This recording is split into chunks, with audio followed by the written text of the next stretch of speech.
மதகளித்த நோடாத தோள்வலியன் நந்தகோபாலன் மருமகளே நப்பெண்ணாய் கந்தங்கமழம் குழலி கடை திறவாய் வந்து எங்கும் கோழி அழைத்தனகான் மாதவி பந்தல் மேல் பல்கால் குயிலினங்கள் கூவினகான் பந்தார் விரலி உன் மைத்தினன் பெயர் பாட செந்தாமரை கையால் சீரார் வளையொளிப்ப வந்து திரவாய் మగిழிందు ఏలోరెంబావాయ్.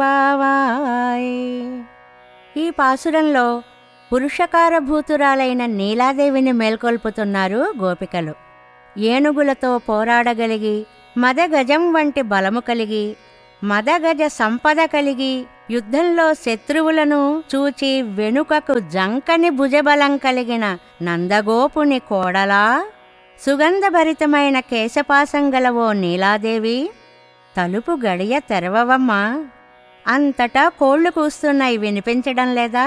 మాధవీలత ప్రాకిన పందిరి మీద కోకిలలు గుంపులు గుంపులుగా చేరి మధురంగా పాడుతున్నాయి, అది వినిపించలేదా? తెల్లవారిపోయిందమ్మా, చూడు నీ చేతిలో బంతి కనిపిస్తోందిలే. నీ బావ అయిన కృష్ణుని గుణగణాలని కీర్తించడానికే కదా వచ్చాం తల్లి. నీవు ఆనందంగా లేచివచ్చి ఎర్ర తామరల వంటి నీ చేతులతో అందమైన కంకణాలు గలగలలాడేలాగా తలుపు తెరు తెల్లి అంటారు. ఈ పాసురం అనుసంధానం చేస్తూనే భగవద్ రామానుజులు తమ ఆచార్యపుత్రిక తలుపు తీయగానే ఆండాళ్ తల్లిగా భావించి పరవశించారట.